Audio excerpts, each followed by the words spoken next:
Fala, galera, muito bem-vindos aí a mais um Back to Back. Prazer enorme receber meu grande amigo de longa data aqui, Dedé Pederneiras. A gente vai contar as nossas rivalidades do passado. Vamos falar do sucesso dele no MMA, da estrutura da Nova União, enfim, vamos conversar sobre vários assuntos aí. Fica ligado aí, Dedé, um grande prazer te ter no programa aqui, uma honra. Fala, Fábio. A honra é sempre minha. Você sabe que você é uma pessoa muito querida para mim, então estou sempre aí contigo. Com certeza. Dedé, vamos voltar no tempo, vamos lá atrás. Eu sei que a gente vai chegar num momento dessa conversa que a gente vai ter que falar daquela gataria, né? Daqueles alunos que não passavam de faixa nunca e da rivalidade que a gente construiu, muito saudável, né? Dos nossos alunos e para onde isso se desenvolveu. Acho que esses garotos que fizeram parte daquilo, de certa maneira, contribuíram para o jiu-jitsu que a gente tem hoje aí, né?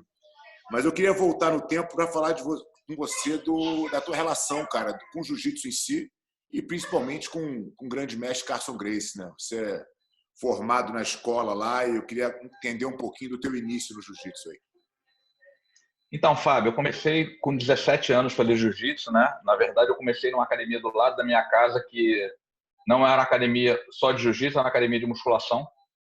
Na verdade, eu queria malhar e aí os caras começaram a oferecer um monte de luta lá porque tinha direito quem malhava e a última foi jiu-jitsu. Eu falei, pô, jiu-jitsu aí, não sabia nem o que era. E, cara, eu comecei com o Rodrigo Vieira, né? Na verdade, eu fui para o Faixa Marrom. O Rodrigo acabou saindo dessa academia chamada Corpore, né? E aí ele alugou um horário lá no Carso, né? E começou a dar aula lá. E chegou um momento que o Rodrigo se mudou para a ilha.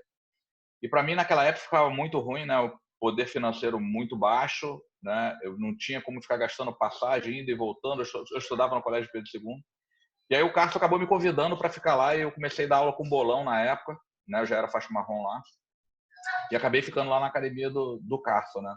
Na verdade, eu comecei no jiu-jitsu sem nem saber o que era, Fábio, para te falar a verdade. Você sabe que a gente está falando da Corpore. A Corpore, para quem não sabe, era uma rede de academias no Rio de Janeiro e ela que é a origem principal da Bodytech, né? A Corpore foi mudando de nome até que teve a fusão lá com a Academia do Ascioli e aí virou a Bodytech hoje, que é essa potência nacional aí do fitness, né? Mas ela começou com a Corpore. Eu me lembro que tinha uma Corpore em Ipanema ali, volta e meia eu ia lá também. Tinha jiu-jitsu, tinha muay thai, tinha um monte de coisa. Era uma academia que já tentava fazer um pouco desse blend aí, né? De botar um monte de atividade dentro da mesma academia. E aí você ganha a faixa preta do Carlson, né, Dedé? Isso, aí eu comecei a competir pelo Carlson na época. Antes disso, eu competi pelo Rickson, né? Eu fazia as seletivas lá pelo Rickson, o Rodrigo me levava, e aí eu fazia essas seletivas lá, assim como o Jacaré também levava. Então, eu cheguei a fazer a seletiva lá também. E aí, quer dizer, aí depois disso foi passando esse tempo, né? O Rodrigo migrou lá para o Carso, alugando um horário, e chegou um determinado momento, acabou que o Rodrigo não conseguiu ter o número de alunos necessário para pagar o que o Carlson cobrava, e ele ganhava um dinheiro, e ele recebeu um convite do Zé Moraes, né? E se mudou lá para a ilha. E aí eu fui conversar com o Rodrigo, falei, cara, impossível para mim ficar indo para lá, né? Não tem condição de ir para lá. Pô, a ilha é muito longe, né? Eu me lembro que quando eu era garoto, pô, a ilha era outro lado do mundo. E aí o Carlson, nessa mesma época, o Rodrigo foi conversar com ele, e o Carlson, não, pode deixar o garoto aí, cara, ele dá aula junto com o bolão aí. Eu acabei dividindo um horário com o bolão, para os garotos até juvenis, e aí fiquei lá, dando aula e treinava lá, e até cheguei à faixa preta com o Carlson. E aí, como é que você qual foi a tua decisão de sair para começar a tua própria academia? Quando que foi isso? Então, Fábio, quando eu era faixa marrom já, eu tinha muitos amigos aqui no Flamengo, né? Porque eu sou nascido e criado aqui, e o pessoal querendo treinar e não tinha lugar nenhum para treinar. E eles me pediam para dar aula, às vezes eu dava aula na casa de um e de outro, né? Uma das pessoas que eu dei aula assim, que era na época da academia lá do Rio, que você conhece também, que é o Paulo Barroso. Claro. O Paulo Barroso, ele começou lá no Royler, mas desde a faixa branca fazia aula particular comigo na casa dele. A gente levantava a cama lá do quarto da mãe dele, meu irmão, ele tinha aula no tapete ali. E aí, cara, eu consegui uma academia de ginástica chamada ATP aqui no Flamengo. E aí comecei a dar aula lá nessa academia de faixa marrom já. E aí, desde o início, eu conversei com o Carlos que eu queria montar uma equipe que fosse minha e não que dependesse da equipe dele, né? Já que meu intuito um dia era pegar a faixa preta e ter minha equipe, né? Eu não queria ficar preso ao Carlos, né? E aí ele entendeu super bem, falou, claro, porra, vai ser mais uma galera para lutar contra a gente, não sei o que, até melhor, vai ter mais gente aí para competir. E assim eu comecei, dando aula na academia aqui na Laranjeiras, né? Onde botava e tirava tatame, aquele iniciozinho bem sofrido ali. Bem difícil, né? Eu acho que todo mundo começou nessa época. Que ano que era isso, Dedé? 90, 90 e pouquinho? Não, Fábio, foi antes. Eu comecei a dar aula lá em 86, 87. Porque na verdade, eu peguei a faixa marrom em 2 anos e pouco, né? Com o Rodrigo ali no negócio, eu competia, chegava bem nos campeonatos da Company, aqueles campeonatos todos ali, né? Eu peguei a faixa marrom muito rápido, tinha muito pouca gente lá na academia, né? Então, quer dizer, eu era o cara que treinava e ganhava as competições. Isso acabou me graduando muito rápido, né? Eu não estava dentro de uma equipe tão grande onde dependesse de eu me manter naquela faixa para continuar ganhando os pontos ali, como a gente sabe antigamente, né? O cara ficava na azul pro resto da vida, porque o cara tinha competição e pontos para academia, né? Como o Rodrigo. Essa técnica você aprendeu depois que você foi pro Carson, né? Porque aí você levou para os teus alunos. Porra, brinca. Aprendi com o Carson, com o Jacaré, foi aprendendo um pouquinho com todo mundo, né? Mas que ano que você ganhou? Eu comecei cedo. Que ano que você ganhou a preta do Carson? Que ano? Você ganhou a preta? Eu peguei a preta em final de 88, Fábio. Pouco antes que um ano antes que eu. Eu peguei 89. Então foi essa época que eu me lembro que eu montei minha academia no Federal em 88. Eu era faixa marrom ainda também. E aí eu falei pro Jacaré, cara, pintou essa oportunidade no clube que eu fui criado no Leblon, coisa e tal. Tinha uma sala para eu dar aula. Pô, você não quer montar lá uma filial tua? Porque o Jacaré, quando eu comecei a treinar com ele, ele tinha filial de Ipanema e ele dava aula na Academia Coelho, que era uma academia no final do Leblon. Depois a Academia Coelho parou de ter jiu-jitsu lá, ele ficou só em Ipanema, e aí pintou essa oportunidade lá. Eu falei, Jacaré, você não quer também montar de novo um ponto no Leblon? Pô, eu toco lá, eu dou aula lá. O Jacaré falou, não quero nada, cara, vai lá, toca a tua história lá, faz os teus alunos lá mesmo. E aí eu comecei, e no final de 88, que é onde eu era marrom ainda, eu começo a dar aula no Federal. E eu só ganho a preta em final de 89, né? E aí, quando a gente começa aqueles campeonatos, aqueles torneios pequenos ali, nossos alunos começam a se enfrentar.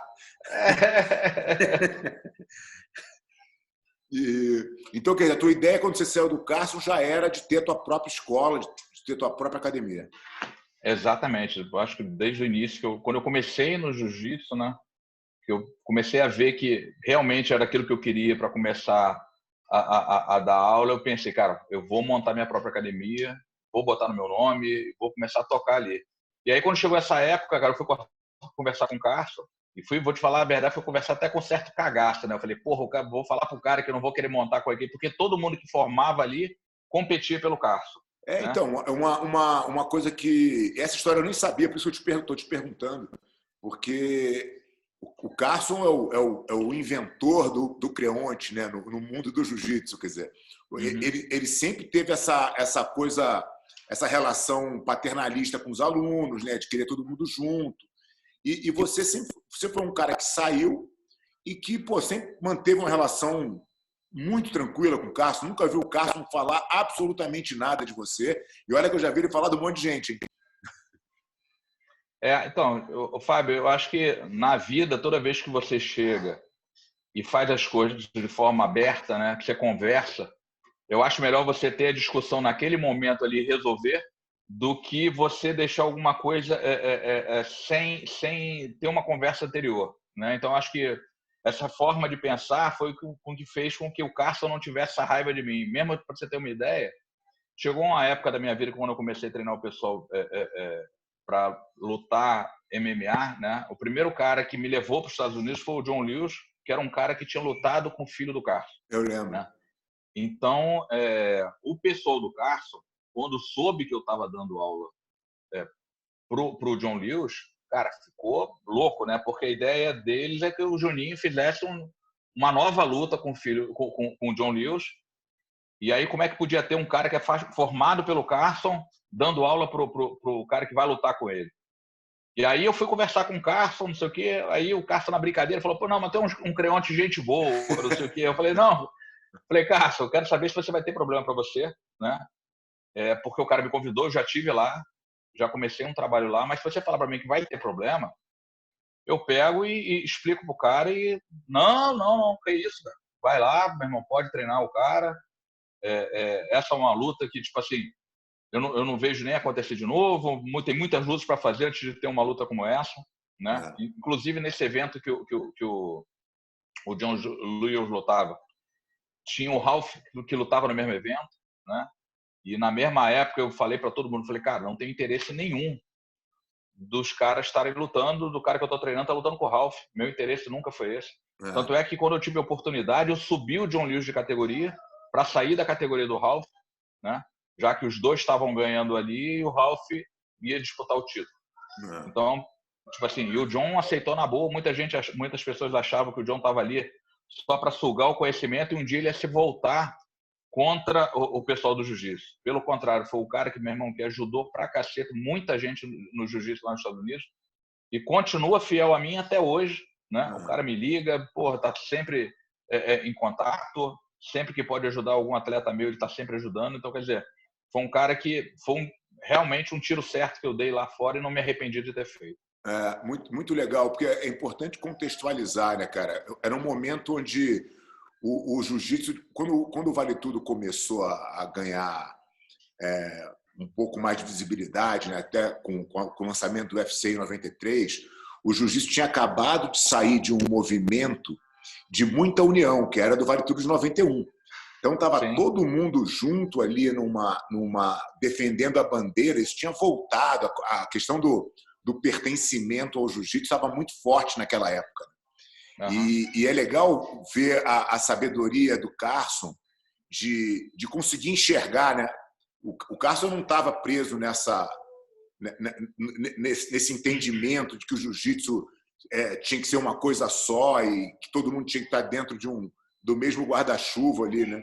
Muito legal de ver que o Carson teve essa visão e que não via problema, né? Até porque, se você for pegar na época do Carson, o Carson lutou com o Ivan Gomes, lutou com o Valdemar Santana, caras que treinavam na Academia Gracie.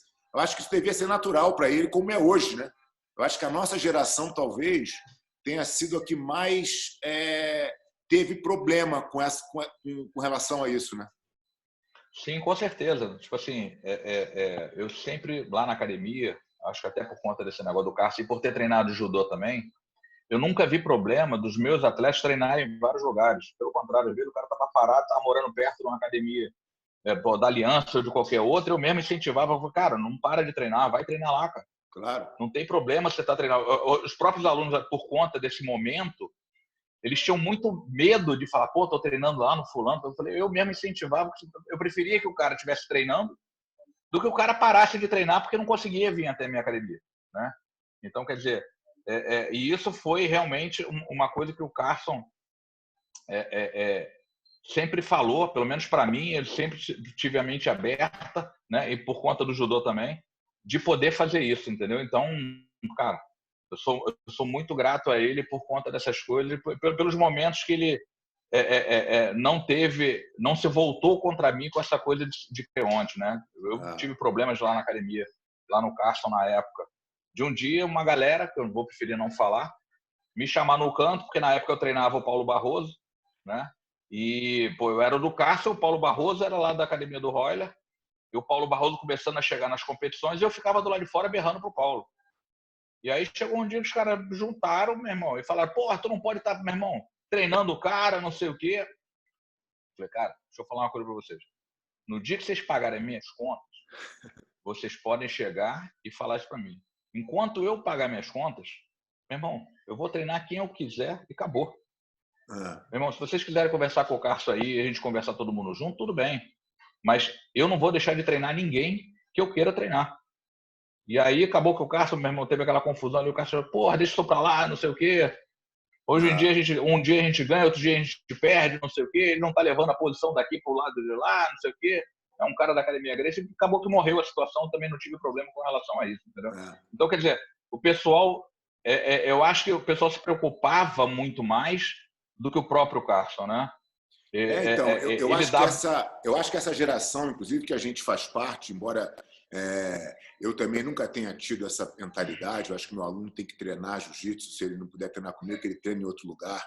O Jacaré nunca teve isso, o Jacaré sempre abriu para a gente visitar todo mundo e treinar com todo mundo. Isso nunca foi um problema lá. Mas eu entendo que a nossa geração, cara, criou essa cultura no jiu-jitsu e acho que isso, primeiro, expulsou muita gente do jiu-jitsu. Foi uma das práticas que tirou muita gente do jiu-jitsu. Consequentemente, você vira tão competitivo o ambiente que aí você expulsa mais um monte de gente por tabela. E eu acho que o jiu-jitsu sofreu muito isso, né? Nessa década de 90. Eu chamo a década de 90 da era dos sobreviventes, né? O cara que passou por aquilo ali realmente é casca grossa bastante, porque o jiu-jitsu não era para qualquer um, né? Era difícil você ficar confortável num ambiente tão competitivo como era. Porque assim, não é que hoje não é competitivo, hoje é também. Só que hoje é separado. Você escolhe. Você quer na competição, você vai. Você quer treinar jiu-jitsu por lazer ou enfim, por tantos outros benefícios que o jiu-jitsu traz, você também tem essa possibilidade, né? Naquela época era uma coisa, era todo mundo junto, né? No mesmo pacote. Você fez um comentário, Fábio, que eu vou te falar até um sentimento que eu tinha toda vez que eu subia as escadas para treinar lá no Carso, né? O ritmo lá era tão competitivo que toda vez que eu ia treinar, meu irmão, eu subia as escadas já pensando, hoje é a competição, é a final da competição, porque eu já chegava, meu irmão, na adrenalina para treinar e não perder para ninguém, meu irmão. Eu estava ali para vencer e ganhar de todo mundo, para não levar para casa daquele uma dura desse, um couro daquele, entendeu? Então, tipo assim, a adrenalina que na academia, eu acho que até por esse lado do Carson, de querer tanto uma equipe de casca grossa, que ele acabava colocando um contra, né? Que eu acho que era a forma que ele tinha de preparar o cara para a competição. Ele já preparava dentro da academia, colocando um cara contra o outro, entendeu? Então, quer dizer, você chegava na academia, se tu perdesse para aquele cara que, meu irmão, já saía da academia revoltado como se tivesse perdido uma competição. Então, quer dizer, eu acho que isso é um pouco de cultura da própria família, cara. Quando você fala as histórias de dentro da família, como é o Renzo contando as histórias, é sempre um botando pilha no outro, contra o outro, e aí o Carson é simplesmente uma extensão disso, né? Ele faz isso na academia e criava esse ambiente, né? O problema é que esse ambiente ele serve para muito pouca gente, né? Acho que muito pouca gente consegue sobreviver porque não é confortável, né? Você está falando, de um monte de profissional, um monte de casca grossa que sentia essa adrenalina. Imagina um cara normal, né? Ainda mais se você pensar, né? Como meio de sobrevivência, Fábio, quantos caras que chegam ali com essa vontade de ser o cara, né? De aguentar e sobreviver a isso, né? Para poder chegar, competir, vencer, né, aquilo ali, né? É um percentual muito pequeno dentro do time de pessoas que querem treinar o jiu-jitsu como lazer, que é onde você realmente vai ganhar dinheiro e conseguir sobreviver, né? Dar uma condição boa para a família. Então, quer dizer, e normalmente os casca-grossas, pelo menos do meu lado assim, eu não sei como é que era na Aliança, mas acredito que também tem uma parte disso, né? Cara, são os caras que não têm condição de pagar. São os caras ou não que vão querem, de bolsa. Ou não querem, ou acham que o fato de eles serem campeões já automaticamente dá um direito para eles de não pagar. Mas o meu ponto não é nem exatamente só financeiro, cara. Quando você se coloca numa condição de professor, né? e entendendo o benefício que o jiu-jitsu traz para as pessoas e o que porque essa que é a proposta. Você vira professor porque você acredita que aquilo realmente você tem o que passar. E quanto mais você abre esse leque, mais gente você atinge. Se você ficar focado só na competição, você vai trabalhar para aqueles 3% que hoje o número é 3%. Naquela época devia estar em, sei lá, em mais de 50%, porque só quem competia que aguentava, né? Então, quando você começa a flexibilizar um pouco e realmente resgatar a essência do jiu-jitsu e entregar um jiu-jitsu para todo mundo, eu acho que você se realiza mais também como professor, mais do que simplesmente fazer aluno campeão, né? Sim, com certeza. Na verdade, o que as pessoas têm que entender hoje em dia, que o jiu-jitsu é um meio de vida em que prepara ela para qualquer situação da vida, não só dentro do tatame, né? A confiança, a saúde, tudo que você consegue passar para o teu aluno, cara, o cara consegue levar. Você vê aí que a maioria dos caras que tiveram uma cabeça boa, né, e foram forjados, digamos assim, no jiu-jitsu, são pessoas vencedoras até em outras situações, né? Elas conseguem tocar a vida de uma forma, né, em que ela usa tudo aquilo que o professor dela, o treinador, o mestre dela passou para ela, né, e que ela consegue acomodar e passar por momentos difíceis como esse que a gente está vivendo agora, né? Sim. Todo aquilo que ela aprendeu, ela consegue passar por aquilo de uma forma mais leve do que as outras que não participaram daquilo, entendeu? Não tiveram esse do jiu-jitsu da arte marcial. Uma definição boa de jiu-jitsu que eu gosto de usar o jiu-jitsu te ensina a ficar confortável no desconforto, né? Seja ele qual for. Então, assim, você está vivendo esse momento agora que todos nós, está atingindo todo mundo. Eu acho que você enxergar pelas lentes do jiu-jitsu é fácil de você criar umas analogias que já te colocam nas situações de dificuldade que você teve, como você conseguiu superar aquilo. Você sabe que isso é mais uma coisa que vai passar e que você ganha essa força, né? Eu vejo isso bastante com quem pratica, com quem entende o jiu-jitsu de verdade, né? Às vezes o cara é um mó casca-grossa e não entende nada, né? Não tira benefício nenhum. E às vezes é um cara que simplesmente pratica jiu-jitsu, mas tem uma mente que consegue entender as coisas e ele tira esse benefício para ele de uma forma muito tranquila, muito simples, né? Sim, com certeza, com certeza. Dedé, deixa eu te perguntar uma coisa, cara. Você foi o fundador, né? O cofundador aí da Nova União. E aí a pergunta é assim, por que não com um cara que já era da escola do Carson, que na teoria era a tua academia ali, onde você foi formado, e você acabou se juntando com o Del, que era de uma outra escola completamente, de uma vertente completamente diferente do jiu-jitsu, né? Como é que foi esse encontro aí, essa união de vocês?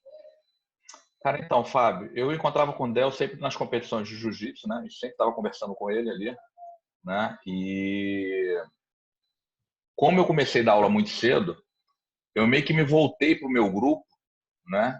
E tentei construir meu grupo de forma isolada, totalmente isolada do Carson, né? Então, quando eu botei isso na minha cabeça,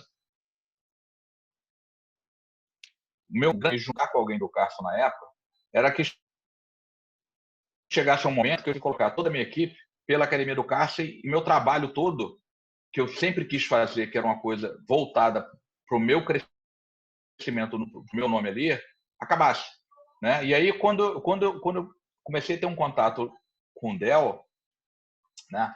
O Del, ele tinha um pedaço, né, que eu não tinha na época. Meus atletas iam muito bem no adulto, né? Alguns no juvenil, mas eu nunca tive muita criança, né? Então, tipo assim, e chegava nas competições, o que acontecia? Eu chegava bem no adulto, mas de uma forma geral eu não conseguia ter a pontuação necessária para ganhar uma grande competição. E aí, a minha renovação era uma renovação muito lenta, porque a maioria dos atletas que chegavam para mim já tinham 19, 20 anos naquela época de faculdade, já começando a trabalhar. E aí o cara, quando começava a se empolgar, meu irmão, o ter que ganhar dinheiro tirava um grande atleta de mim, né? Então aí eu comecei a ver que se eu começasse a ter as crianças chegando, né, e que eu pudesse ajudar a transmitir a parte técnica para essas crianças e que elas fossem começando a competir, a ganhar, até quando chegasse no adulto, a gente conseguiria ter um trabalho muito bom. Porque o que acontecia com o Del era o inverso ao contrário. As crianças dele iam muito bem e quando chegava no juvenil e adulto, eles iam perdendo as competições porque não tinha muito treino de adulto lá, né? E aí eu vi naquele momento ali, além do Del ser uma pessoa muito boa, né, que essa unificação, essa união que a gente poderia fazer ali naquele momento, eu poderia ter um trabalho futuro muito bom. Cara, e deu certo, porque os garotos dele, que viviam muito bem na fase de criança, continuaram tendo adultos para treinar quando chegaram na fase juvenil adulto ali, e deslancharam no adulto, né? Então, quer dizer, foi uma coisa que eu apostei e acabou dando certo. Tem uma coisa que a gente vê até hoje, um exemplo, por exemplo, dos Mendes, que são uns garotos que têm um time de criança muito forte, mas essa transição, né, cara, de você pegar a criança lá de baixo, pequenininha, começar a fazer ela ser um competidor muito cedo, isso não é muita garantia de que você consiga fazer a transição. Você perde muita gente nesse caminho, né? E vocês têm muitos casos, né? Acho que talvez vocês tenham sido a primeira escola, fora a família Gracie em si, que conseguiu fazer uma transição do garoto muito pequeno e levar esse garoto até a faixa preta com sucesso. No caso do Léo Santos da vida, né? Que começaram muito, muito novinhos e foram até o final. E aí você está explicando justamente que essa transição aconteceu porque vocês fizeram uma união de dois assuntos diferentes, cada um cuidava de um pedaço, né? Sim, com certeza. E, tipo assim, e isso motivou muito todo mundo treinar junto, né? Então, a gente costumava fazer uns treinos dos garotos, às vezes de 14, 15 anos, a gente botava no meio dos adultos só para eles terem contato com aquele cara que já estava ganhando ali. Então, o cara conseguia se espelhar num adulto, né, que era um campeão, né, e que ele falava, pô, quando eu chegar na faixa azul, faixa roxa, eu vou ganhar os campeonatos que esse cara aí ganha. Então, isso motivou muito as crianças que estavam com a gente. A gente conseguiu, em vez de separar nesse momento, a gente conseguiu incluir eles no treino, né, e isso deu uma motivação, cara, absurdamente grande para eles, entendeu? Então, quer dizer, isso foi muito bom. E aonde que vocês faziam o treino? Porque você estava no Flamengo e o Del ficava lá, ele dava aula no Melo, né? O Del dava aula no Melo, a gente costumava, em época de competição, trazer todo mundo para minha academia, né? Minha academia ficava lotada, né? Nessa época não tinha um espaço tão grande. A gente dividia em horários, né? A gente marcava os treinos que começavam às 10 e se estendiam até mais ou menos 2 da tarde, dividindo por horários, né? Então o pessoal ia chegando, o outro ia saindo. Ainda tinha um pessoal que vinha de Manaus, Natal, de tudo quanto é lugar que dormia na minha academia. Tinha dia que eu chegava para dar aula na academia, tinha que expulsar os caras que estavam no travesseiro, cobertor. E aí começava o treino realmente, né? Pode crer. E Dedé, me fala uma coisa. A Nova União foi fundada em que ano? O Fábio, agora, para te falar a verdade, eu acho que foi em 95, cara. Eu não lembro. Foi logo depois. A gente fundou a Aliança em 93, acho que logo depois vocês fizeram o movimento também, né? Acho que foi em 95, sim. E aí você já tem Mundial 96 e 97 na sequência, né? Sim, foi. Não foi isso? Aí vocês ganharam os dois primeiros, né? Foi, exatamente. A gente entrou com uma equipe muito boa na época, né? Foi aquilo que eu estou te falando, né? A gente conseguiu pegar os faixa azul do Del Juvenil, né? Os meus adultos e mais alguns juvenis que a gente tinha, e a gente conseguiu fazer uma equipe muito forte ali, né? A gente já tinha uns garotos que já estavam chegando bem nas faixas roxa, marrom e preta também, que pontuaram ali e a gente conseguiu realmente nos 2 primeiros anos ganhar os 2 primeiros competições. E deixa eu te perguntar uma coisa. Depois você hoje se tornou um dos maiores treinadores de MMA do mundo. E ao mesmo tempo, a Nova União foi diminuindo no cenário esportivo do jiu-jitsu. Você acha que esse movimento foi porque você realmente trocou energia para o MMA? Isso foi uma coisa pensada? Ou foi simplesmente acontecendo como uma necessidade de criar oportunidade financeira para os seus alunos? Como é que foi essa essa mudança aí? Foi um movimento consciente ou você tentou Fábio, manter as duas e não conseguiu? Como é que foi essa história? não, na verdade é o seguinte, né? Quando eu decidi migrar a minha equipe do Flamengo para o MMA, né? Eu cheguei a sentar com o Del, falei, Del, olha só, eu vou tocar o MMA agora, né? A maioria dos nossos atletas adultos tem problemas financeiros, né? São pessoas que não têm um trabalho, estão dependendo da aula de jiu-jitsu, não estão ganhando dinheiro com isso. E, cara, eu tô vendo que o MMA vai crescer. Eu acho que a única forma que a gente tem de manter esses garotos treinando e competindo, mas de uma outra forma, é através do MMA. E aí eu combinei com ele dele tocar o jiu-jitsu e eu tocar o MMA. Só que eu acho que essa queda da nova união no jiu-jitsu foi porque eu fiquei com o MMA e o Del com o jiu-jitsu. Essa queda se deu por quê? Porque, na verdade, eu peguei os melhores atletas que a gente tinha na época no adulto e sequestrei para o MMA. Sim. Né? E aí, o que aconteceu foi o seguinte, eu já nasci, meu irmão, com uma base muito boa de atletas preparados para a competição, né? E o Del teve que fazer um trabalho, né, de meio que recomeçar para ter uns adultos muito duros. Né? Então, quer dizer, eu acho que isso foi o motivo ali do início da nova união ter tido uma queda. Né? Não tem nada a ver com... não, o Del ficou com a parte do jiu-jitsu, por isso que o jiu-jitsu caiu. Não. Na verdade, eu tomei os melhores atletas, né? Quem quis, né? Ir para o MMA e deixei os outros atletas que só quiseram ficar no jiu-jitsu, no jiu-jitsu. Então, a gente já nasceu com uma equipe de MMA muito forte. Né? Os nossos pesos leves, que eram muito duros no jiu-jitsu, foram para o MMA. Né? Então, a gente cresceu muito rápido no MMA por conta disso, entendeu? Sim, sem dúvida. O que é meio que como aconteceu com a Aliança em 2001, quando a gente teve o racha lá, que também a gente perdeu a nossa equipe, tivemos que fazer de novo. Demorou 6 anos e a gente estava 100% focado nisso, né?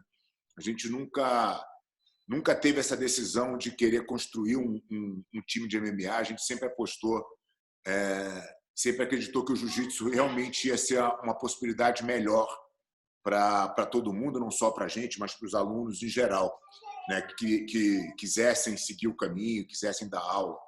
Mas é mais ou menos a mesma coisa que aconteceu com a Nova União, sem ter obviamente, o racha, né? Foi simplesmente um racha por uma decisão de vocês mesmo, de querer fazer o MMA acontecer e criar oportunidade para essa galera, né? Quantos alunos você chegou a ter, Ederme, do seu comando no time de MMA ali? Fábio, eu cheguei a treinar ao mesmo tempo uns 120 atletas. Ao mesmo tempo, assim, uns 120 atletas. Eu treinei atletas até 2000. Eu já tinha treinado atletas para umas 1.100 lutas, mais ou menos, assim, né? Porque a pessoa aparecia muito ali no UFC, no Bellator, no Japão, mas, na verdade, nossos atletas, no começo, aqui no Brasil mesmo, entendeu? Então, quer dizer, esses atletas estavam ali, faziam o mesmo processo de todo mundo que estava lutando fora, quem estava lutando dentro. Então, todo final de semana tinha competição, né? Em que a gente botava 2, 3, 4 você fundou o Shotô no Brasil, justamente era uma forma dos atletas se manterem ativos ali, né, cara? Uma plataforma para o cara se testar ali e, enfim, começar a carreira, né? Exatamente. Tipo assim, quando a gente ficou com muito atleta, eu vi a necessidade, né? Isso foi até um convite do pessoal do Japão. O primeiro cara que tocou o Shotô aqui no Brasil foi o Tonico e o Pequeno, né? Mas eles acabaram deixando de fazer isso aqui. E aí, numa das minhas idas ao Shotô no Japão, o presidente me chamou e perguntou por que eu não tocava isso. Eu falei, cara, vou ver se eu consigo fazer, mas vou ter que começar muito pequeno. Eu comecei dentro da minha academia a fazer os eventos, né? Mas a gente fez de uma forma bem legal. E aí, depois disso, eu falei, cara, esse vai ser o formato para manter a quantidade de atleta que eu tenho treinando e lutando. Porque senão, tipo assim, eu já tinha atletas num nível muito bom, mas que sem os caras conseguir chegar lá. Eu precisava dar treino, eu precisava de sparring para esses caras. E a única forma de você ter um cara apanhando lá todo dia para os caras que já estão lá em cima é se os caras puderem competir também. Sim, se tiver Então, que bater, se você não né? tiver competição... Se não tiver ninguém para bater, não vai. Não vai. Então, cara, eu falei, quando eu vi que essa fórmula dava certo, eu falei, cara, eu tenho que investir no Chotô. O Chotô sempre foi um braço do meu negócio, né? Fazer evento no Brasil de MMA nunca deu dinheiro. Pra você ter uma ideia, eu tive mais de 100 edições. Né? Se em 5 edições eu ganhei dinheiro, foi muito. 95 eu botei dinheiro no meu bolso. Mas, tipo assim, eu via o negócio como um todo. Né? Pô, quantos atletas lutaram esse ano? Ah, lutaram 100 atletas. Tá bom. Quantos desses atletas me deram de dinheiro? Me deram tanto. Beleza. Quanto foi o prejuízo do Chotô? Foi tanto. Quer dizer, como chegava no final do ano, o balanço era dentro do positivo, pacote, né? Eu continuava fazendo porque era uma necessidade para manter revelando novos atletas. E assim foi feito ao longo desses anos todos. Né? Faz todo sentido. Dedé, quando você olha em retrospecto, essa quantidade de atletas que optaram pelo MMA, que percentual desses atletas conseguiram fazer realmente a vida e estarem com uma certa tranquilidade financeira? Não exatamente tranquilidade, mas os caras que conseguiram se encaminhar aí, desses 100 e tantos atletas que vocês tocaram aí, o que você acha que é um percentual? 10%, Fábio. 10%. 10%. 10%, assim, são atletas que viveram esse momento e que conseguiram comprar uma casa, conseguiram ter um negócio, conseguiram hoje se manter mesmo depois de parar de lutar. Né? Eu acho que essa quantidade de atletas foi o que realmente conseguiu ganhar dinheiro, tipo, investir certo, né? Eu meio que fazia um trabalho de consultoria para esse pessoal, né? E aí os caras conseguem, hoje, independente de ter luta ou não. Né? Então, quer dizer, e são atletas, Fábio, que eu vou te dizer, que talvez não tivessem a mesma chance no jiu-jitsu dando aula, porque não foram atletas que não foram os super campeões do jiu-jitsu, né, para terem academias grandes e ganharem muito dinheiro com isso. Né? E às vezes não é nem só isso, né? Às vezes é o perfil, né? Às vezes o cara não tem o perfil de professor, o cara não tem o perfil de gestor, e o cara é um super atleta e tem outras possibilidades, né? E não existe só um caminho, né? Por isso que eu te perguntei, assim, o cara, de repente, o cara bem orientado, o cara ganha dinheiro, o cara diversifica os investimentos dele ali, quando ele parar de lutar, ele tem uma renda dos imóveis que ele comprou, dos negócios que ele montou, e aí, obviamente, o jogo começa de novo, né? Sim. A maioria dos atletas, os meus atletas que já pararam de competir, hoje eles dão aula de jiu-jitsu. Né? São faixa preta de jiu-jitsu, eles dão aula de jiu-jitsu, continuam ganhando dinheiro com jiu-jitsu hoje em dia. Né? E conseguem manter a vida com aquilo que eles conquistaram e mais as aulas que eles dão. Né? O que eu sempre deixei bem claro, né, dentro da minha equipe, dentro do trabalho que eu fazia com o MMA, cara, que o jiu-jitsu sempre para mim foi sempre a base de tudo. Meu irmão, quero lutar MMA, tu vai treinar jiu-jitsu. Se tu não vier treinar jiu-jitsu, não adianta que, meu irmão, tu não vai treinar aqui porque tu não vai render o que você pode render. Sim. Então, teve muitos atletas eu recebi que eram pessoas que vieram do Muay Thai, do boxe, que hoje são faixas pretas de jiu-jitsu. Chegaram lá sem saber nada e hoje são faixa preta do jiu-jitsu. Entendeu? Então, quer dizer, eu sempre mantinha dos caras continuarem treinando jiu-jitsu, porque eu entendo que o jiu-jitsu, meu irmão, não tem luta nenhuma que seja melhor que o jiu-jitsu para lutar no MMA. Você pode saber tudo, mas se tu não souber jiu-jitsu, tu tá morto. Não tem nem como você entrar, né? E outra coisa que eu sei... Não tem. E outra coisa que eu falo para todo mundo, cara, é o seguinte: a bagagem competitiva que o jiu-jitsu te dá, né? O jiu-jitsu, o judô, o wrestling, tipo assim, de você estar todo final de semana ali competindo, ela te dá uma vantagem muito grande quando você começa no MMA. O cara que está acostumado a entrar ali no tatame, luta a primeira, sai. Adrenalina para a segunda, sai. Aquilo as pessoas não entendem, mas aquilo te dá uma bagagem de competição gigantesca. Não, eu lembro, eu botei o Léo Santos para lutar no Japão, deu um convite, cara, faltava 20 dias para a luta, e o cara que eu tinha para competir estava machucado. E aí eu ofereci o Léo, né, sem nem falar com o Léo, E aí o cara falou, o Léo Santos, campeão mundial de jiu-jitsu. Naquela época, no Japão, dava assim, um peso muito grande para um cara que tivesse sido campeão ali, né, no jiu-jitsu. E aí eu falei, Léo, olha só, surgiu uma oportunidade, só que a gente só tem 15 dias para treinar. O que você acha? Ele falou, vou treinar. Aí ele perguntou, mas quem é? Takanori Gomi. Ele falou, pô, mas esse cara é conhecido. Eu falei, é um cara conhecido, Léo, mas também tem uma vantagem. Tu ganha do cara, meu irmão, já senta lá em cima. Aí ele falou, vamos tentar.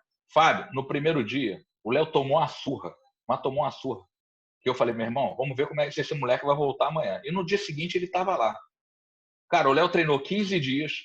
Ele foi para a luta no Japão. Quer dizer, se você pega um cara que não tem uma vivência de competição feito ele, né, de ter competido desde criança, é um cara que vai chegar lá adrenalizado. Tu tá no Japão, berço das lutas, ainda mais naquela época. Meu irmão, num evento que era um evento grande para eles ali. Tá? E aí tu pega esse cara, na hora que o ônibus está para sair, fala, cadê o Léo? Meu irmão, não tá no quarto, não tá, meu irmão, no hall, não tá no lugar nenhum, no lobby. Falei, cara, meu irmão, eu tive que buscar o Léo dentro de um flipper, porque ele estava jogando flipper, já tinha esquecido até o horário. Tá na hora. Então, meu irmão, e foi para uma competição com uma adrenalina muito baixa. Então, quando você pega atletas de uma luta em pé, né, com muito menos competição, né, você vai pegar um cara que luta boxe, muay thai, um cara experiente, tem 20 lutas, 30 lutas.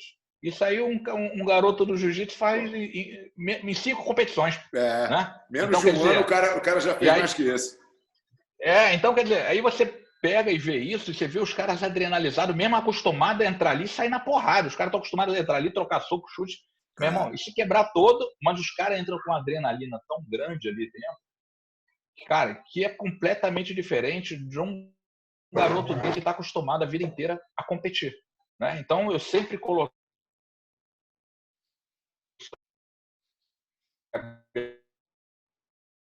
meio que obrigado da luta em pé a competirem. Meu irmão, não interessa se tu vai perder, tu vai ganhar, tu tem que ir competir, cara. Tu tem que um pouco com a adrenalina de competição. É um pouco eu acho que deu muito certo. Dessa defesa, né, Dedé, do cara que quer fazer o MMA como... Alô? Tá ouvindo, Dedé? Dedé, me ouve? A internet deu uma oscilada aqui.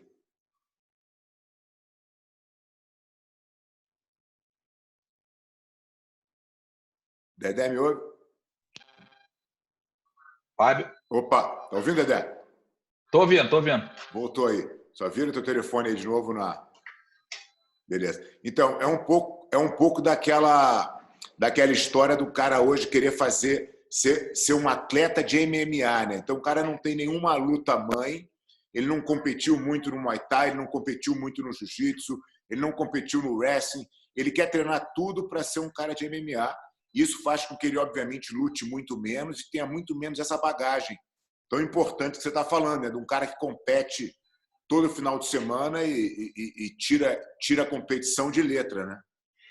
Exatamente. Tipo assim, a bagagem competitiva é uma coisa que ninguém pode ensinar para o cara. Você pode ser o melhor treinador do mundo. Você não, por mais que você tenha vivenciado as competições e o teu atleta não, você pode falar para ele tudo aquilo que aconteceu, mas se o cara não tiver vivenciado, entrado ali e saído, entrado e saído, entrado e saído, ele não vai ter essa vivência.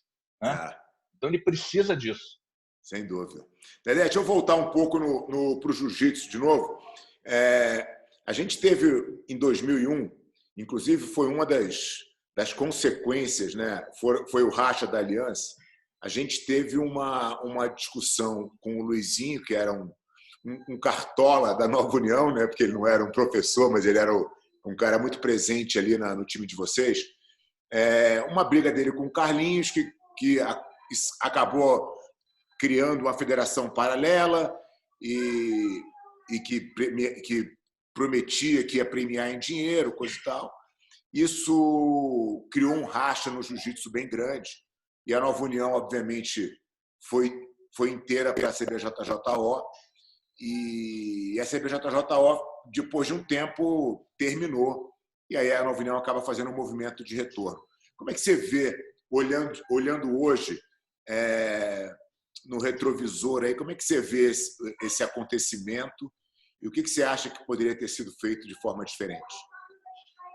Fábio, para mim isso foi a maior cagada da história da Nova União, foi isso que aconteceu. Eu não estava nessa competição, eu estava nos Estados Unidos, eu tinha levado alguém para lutar, não me lembro quem agora. E aí, eu lembro que era um campeonato brasileiro que tinham 4 finais de semana. Né? Uhum. E aí, cara, quando eu cheguei, já vieram com essa história que tinha tido uma briga, que todo mundo tinha. E o Del era muito junto do Luizinho. Né? E aí, quando ele chegou, o Luizinho tomou a frente de contar a versão dele. E aí já falou, a gente tem que fazer uma confederação, não sei o quê. Aí o Del, cara, a gente tem que sair, não sei o quê. E tipo assim, naquele momento ali, né, eu falei, cara, se tá tudo desse jeito, eu não estava na competição, não sei o que aconteceu. Né? Mas se vocês estão falando desse jeito, então para mim ok, mesmo porque, tipo assim, era um momento que eu já estava me afastando da parte competitiva do jiu-jitsu. Era um momento que eu estava realmente montando o meu lado da academia de fitness ali, né? Então, eu acho que isso não foi em 2001, foi em 2002, Fábio. Porque foi o ano, se eu não me engano, que eu reassumi uma academia que eu tinha desde 98, que era a Upper, né? Que eu tinha 7 sócios. E em 2002, numa briga que teve de sociedade, eu acabei comprando a parte de 2 sócios e resolvi assumir a gerência de lá. O problema começa em 2001 e se estende até 2002. 2002 é quando, de fato, o Luizinho monta a federação. Exatamente. Então, essa briga, se eu não me engano, aconteceu em 2002. E aí, quando começou esse negócio da separação, né, o Luizinho... Eu falei, cara, vocês querem fazer, vocês façam, mas eu estou em outro momento agora. Eu estou começando a ver esse negócio, eu vou ter que ficar enfurnado dentro da minha academia. Era uma academia que eu tinha investido muito dinheiro no início, né, e não queria perder. Tanto é que, tipo assim, a academia, mesmo sem dar dinheiro, eu via que a academia tinha um poder de crescimento e saí comprando a parte de todo mundo. Né? E aí eu falei, cara, eu tenho que ficar enfurnado na academia porque eu tenho que fazer essa academia que está quebrada, voltar e começar a dar dinheiro. Aí o Luizinho falou, pô, mas a única maneira que a gente vê isso dar certo é se você for o presidente. Eu falei, caramba, vocês estão de sacanagem com a minha cara. Né? Vocês fazem a merda e ainda querem que eu bote a cara para ser o presidente? Não, tem que ser você, tem que ser você. Eu falei, vamos fazer o seguinte, eu vou ficar um ano, eu vou começar ali esse ano e depois entra qualquer outro. Então tá bom. E aí foi assim que eu fiz. Eu fiquei o primeiro ano, né? E aí a gente foi caminhando. Primeiro que houve um erro da forma que o Luizinho falou de como ele queria fazer. Né? Ele contava com o bolso dele, mas o bolso dele não era tão fundo assim para sustentar tudo aquilo. Né? Eu acho que o formato que ele criou foi um formato que foi pesando ao longo dos anos. Né? E que chegou um momento que ele não conseguiu arcar. Né? O que eu tinha falado desde o início, mas como não era eu que ia botar o dinheiro, eu falei, meu irmão, se é você que vai botar o dinheiro, tu fala o que você quiser. O formato que eu tinha dado para eles é o seguinte, falei, cara, em vez de falar que vai dar um valor X, sem saber quantos atletas vão ter, a gente faz o seguinte, a gente pega, vê a quantidade de atleta e a gente vai determinar um percentual do valor que tiver escrito na categoria. 30%. Beleza? Então o campeão vai levar 20%, e o segundo leva 10%. E aí você não vai ter problema com o dinheiro. Se entrarem 10 caras a R$100, são R$1.000, 300 pratas, 200 para um e 100 para outro. Se entrarem 1.000 pessoas, meu irmão, você vai dividir aquilo pelos mesmos 30%, então tu não vai ter problema. Não, mas assim não, o pessoal vai ficar meio assim, tem que falar que é 5.000. Eu falei, Luizinho, então fala e você assume esse dinheiro. Graças a Deus, Fábio, no primeiro ano ali que eu estava, né, que a promessa que eu fiz de ficar, né, ele pagou. Então, eu tive o primeiro ano ali e saí sem ter aquele negócio nas minhas costas e falar, porra, mas tu estava na presidência e ficou devendo dinheiro. Sim. Isso foi estourar 3, 4 anos depois. Né? Outra coisa que, tipo assim, quando eu cheguei, né, que eles vieram me contar essa história, eu falei, cara, qual é o objetivo de vocês? O objetivo de vocês é ganhar dinheiro? O objetivo de vocês, meu irmão, é acabar com a Federação do Carli, com a Federação do Carli e só ter uma. Nosso objetivo é acabar com a Confederação do Carlinhos. Eu falei, então, beleza. Então, se o objetivo de vocês é esse, vamos fazer o seguinte. Já que o Luizinho está bancando, bota a competição no mesmo dia. Se o dele for dia 10, a nossa é dia 10. Se o dele é dia 20, a nossa é dia 20. Fábio, eu vi logo que na terceira competição o Luizinho já não queria mais no mesmo dia. Então, o objetivo dele desde o início, ele contava uma história para o Del e uma história para mim, que eu cheguei depois sem saber a confusão de uma forma geral, é que ele queria um jiu-jitsu melhor que desse dinheiro para os caras. Mas, na verdade, pelo que eu vi ali, chegou um momento que ele falou, cara, eu vou ganhar dinheiro com isso, eu quero ganhar dinheiro com isso, entendeu? E aí começou a ter essa mudança de dias, alternar, e eu falei, cara, ainda bem que eu estou saindo, então toca vocês aí, ponto final. Né? E, tipo assim, quando o Luizinho parou de fazer as competições, né, o que aconteceu foi que no retorno eu fui lá pro Carlinhos e falei, Carlinhos, preciso conversar contigo. Ele, não, vem aí, não sei o quê. Porque o Carlinhos sempre soube que, tipo assim, mesmo a Nova União tendo saído, né, eu sempre mantive um bom relacionamento, não só com o Carlinhos, como com todo mundo ali. Né? E aí ele falou, Dedé, só tem um problema, não tem problema nenhum da Nova União voltar, pra gente vai ser ótimo. O Luizinho não pode estar mais aqui dentro fazendo o que ele fazia. Eu falei, cara, para mim não tem problema nenhum, eu só estou aqui realmente para trazer a Nova União, mas eu mesmo não vou nem estar mais na Nova União à frente disso, porque eu estou totalmente dentro do MMA. Né? Vão ter outras pessoas vendo isso, o Del que vai estar vendo isso. O Luizinho, na época, já tinha brigado com o Del, já tinha se separado também. E aí ele falou, cara, tem um problema que nessa competição que teve a briga, ficaram devendo inscrições aqui na confederação. E para voltar tem que pagar. Eu falei, tudo bem. E aí eu arquei com isso, eu paguei, né? E aí os garotos voltaram a competir lá e o Del continuou tocando esse negócio da competição lá com o Carlinhos, com todo mundo lá. Eu, na verdade, Fábio, eu nunca quis estar à frente disso. Eu não sei se você lembra. O primeiro campeonato brasileiro de jiu-jitsu, quem fez, não foi a confederação. Foi o Mameluco, eu me lembro, foi você. Fui eu que fiz. Eu lembro. No ano seguinte, né, a gente foi chancelado pelo Robson. Quando o Robson viu a quantidade de gente dele, a quantidade de dinheiro que teve, né, ele conversou com o Carlinhos e no ano seguinte eles fundaram a confederação. Né? Para você ter uma ideia, o Carlinhos e o pessoal que trabalhava na confederação, eles não sabiam nem fazer chave. Né? E aí o Carlinhos falou, porra, Dedé, vem aqui, não sei o quê. E eu passei 2 anos seguidos fazendo todas as chaves, saindo de madrugada da casa do Carlinhos, sem nunca querer dinheiro nenhum disso, ele sabe disso, né? Nunca recebi porra nenhuma por isso, eu só queria o crescimento do jiu-jitsu. Então, eu nunca tive interesse de ser o presidente, de estar ali. Eu fiquei presidente por conta de uma situação, mas com um tempo de validade já acordado logo no seu início, entendeu? E depois eu segui minha vida e pronto. Você tocou num ponto que eu acho que que foi o meu entendimento na época, porque o Luizinho, obviamente, tentou levar o máximo de gente possível. E o meu posicionamento contrário a esse movimento era de que o jiu-jitsu era muito pequeno, que a gente tinha que se ajudar e não se dividir. Que o trabalho que estava sendo feito, você podia questionar de várias formas, e eu tinha minhas críticas também ao trabalho, como ele vinha sendo feito, mas eu fazia as minhas críticas construtivas para tentar melhorar. E não por uma briga, porque a briga, na real, a razão da briga, ela não podia ser mais infantil, né? É a questão de hora de entregar a inscrição, e entrega a inscrição depois. Uma coisa que tinha importância, né, de montar a chave.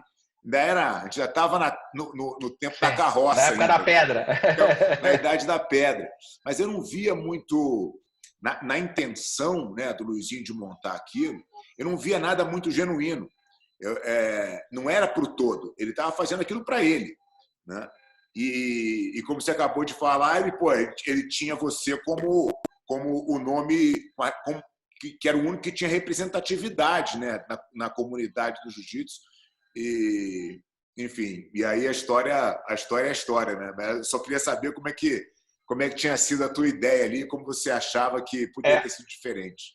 Eu acho que o Luizinho, cara, ele foi um cara, em determinado momento, muito bom para a Nova União, né? Só que aí ele começou a assumir um papel à frente que começou a prejudicar de uma certa forma o todo, entendeu? E como na época eu estava migrando, como eu falei, os meus atletas para o MMA, eu já estava meio que naquela de, meu irmão, cara, eu não quero mais isso, eu quero tocar outra coisa. Então eu evitava os problemas, entendeu? Para poder, meu irmão, tocar aquilo que eu acreditava. E aí o Luizinho acabou assumindo muito mais do que ele deveria assumir, né? Eu acho que isso foi um erro nosso. Não que o Luizinho não tenha sido importante, eu acho que o Luizinho foi muito importante para a Nova União ter conquistado as coisas, mas também teve esse lado, tipo assim, que levou para um erro muito grande. E, cara, eu cheguei até a falar com o Carlinhos, eu falei, cara, eu acho que foi um erro nosso naquela briga, né? Eu acho que o erro principal foi até meu, de no momento só ter escutado um lado, e Sim. mesmo tendo abertura com o Carlinhos, ter ido lá sentado e conversado e tentado entender melhor a situação, eu acabei indo na onda do Luizinho, porque minha cabeça estava totalmente voltada para outras coisas, com muito mais coisas diferentes daquilo. E aí, tipo assim, eu na época cheguei até a pedir desculpa para o Carlinhos por conta disso, não por interesse nenhum, porque eu não tinha interesse em estar ganhando dinheiro com aquilo ou estar fazendo com aquilo, mas pela situação, né? De ter, no início, estado junto e em algum momento ter brecado, ter criado uma briga, né? Mas eu acho que tudo, cara, na vida, você tem que tirar como aprendizado, né? Eu acho que aquele momento para o Carlinhos também foi um momento bom, porque até então ele não pensava em ir para os Estados Unidos. Quando essa divisão começou, em termos de competição, com certeza deu uma quebrada no número de atletas que entravam para a confederação, e ele começou a ver outras coisas fora que pudessem mudar o sentido daquilo que estava acontecendo com ele.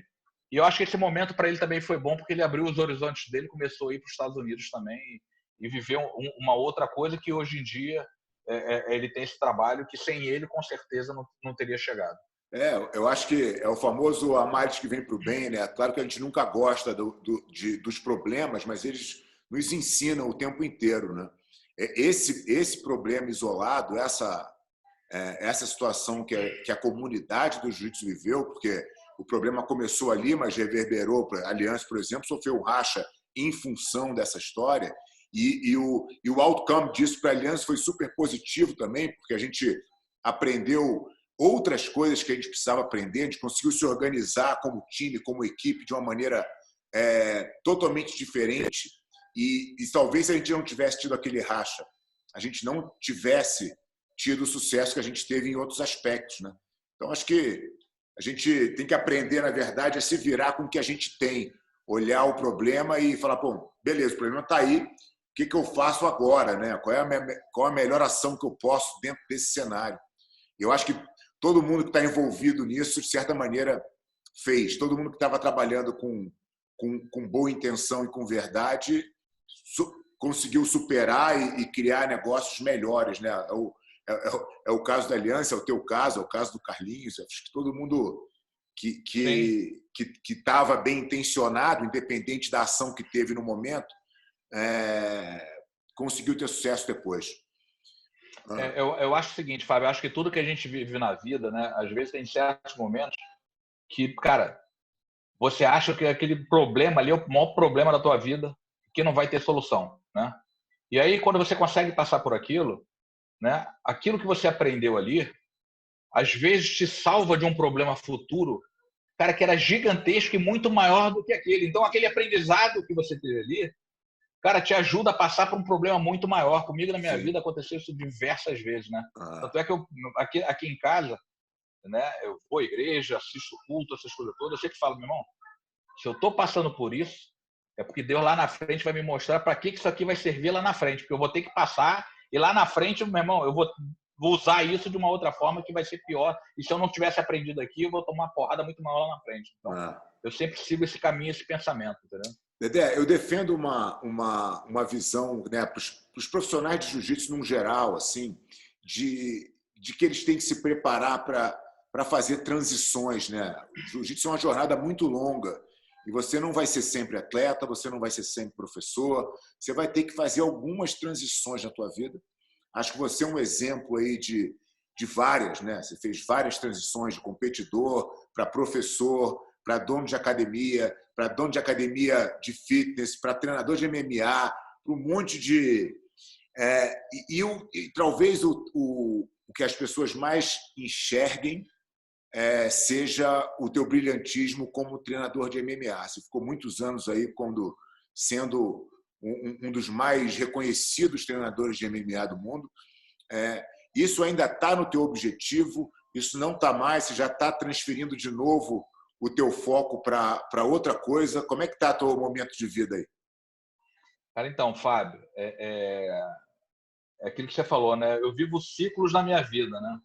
Então, eu acho que o meu ciclo de querer ser o treinador de MMA, ele meio que já está passando, entendeu? Hoje eu tento passar isso muito mais para os garotos. Eu acabei construindo um centro de treinamento, né?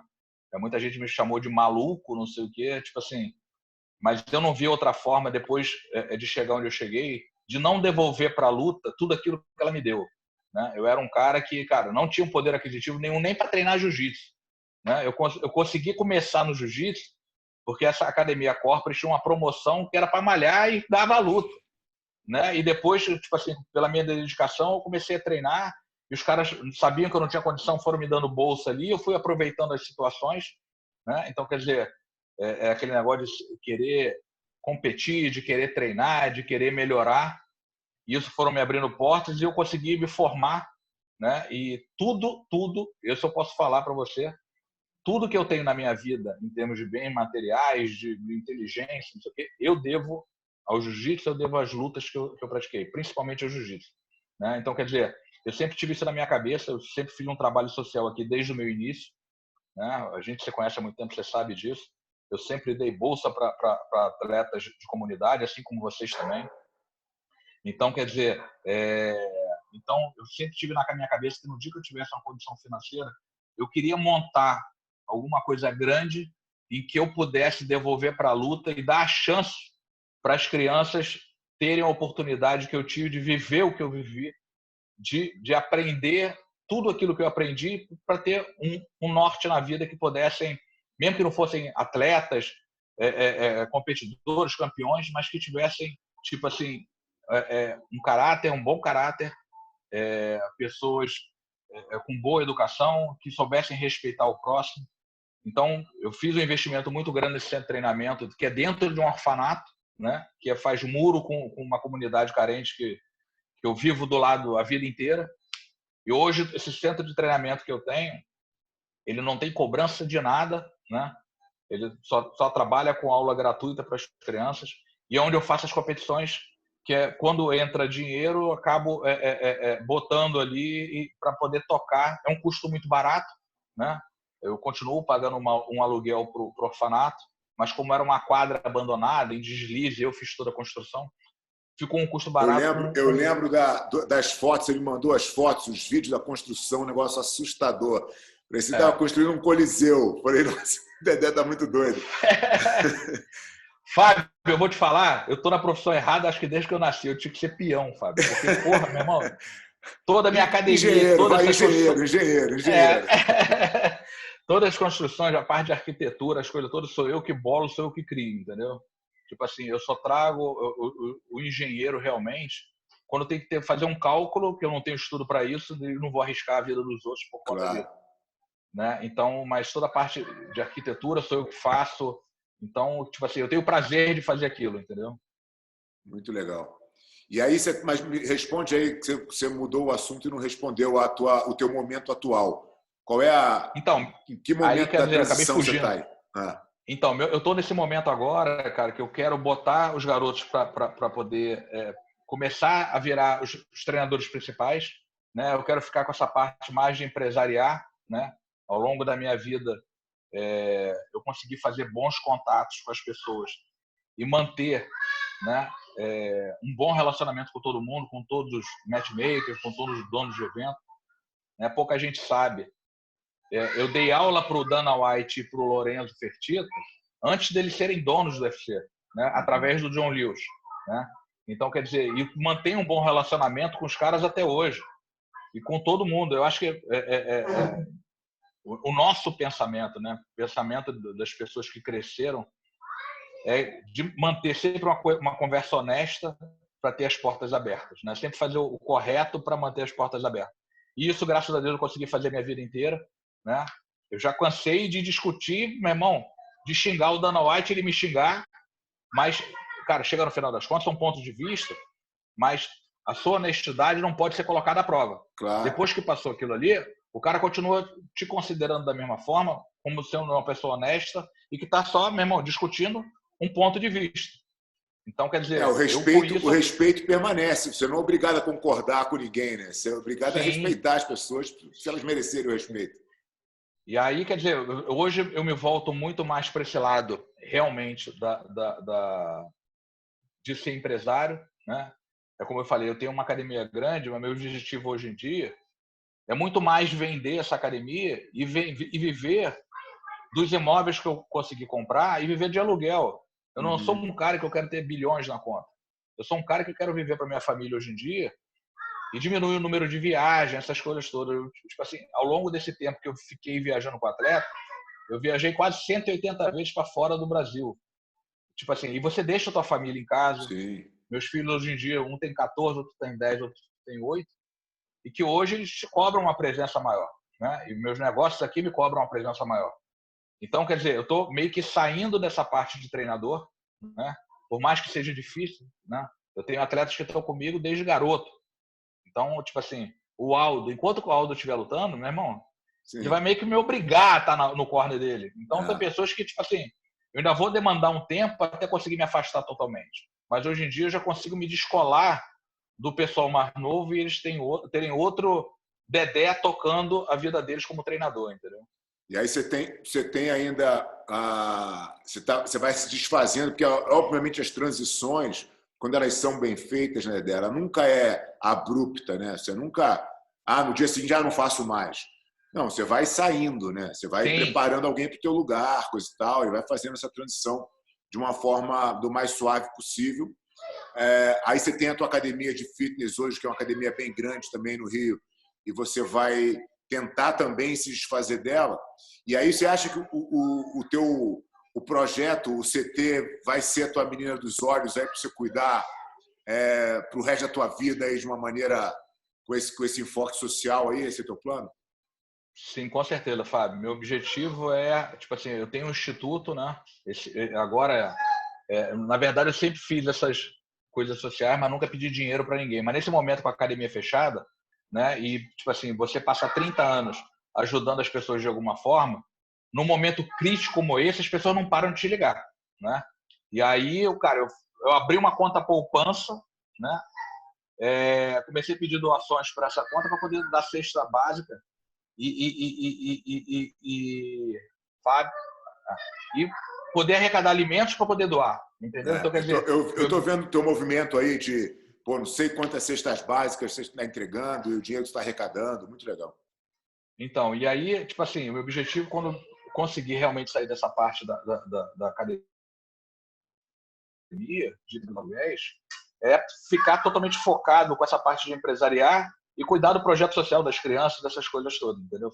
Porque aí, eu, tipo assim, eu vou ter minha renda tranquila e vou fazer uma coisa que eu adoro fazer. Tem uma coisa que assim, eu tenho um entendimento do social. Como você sabe, o Jacaré sempre deu bolsa para todo mundo. A nossa academia lá tinha um monte de bolsistas das comunidades ali, principalmente do Cantagalo, que era atrás da academia.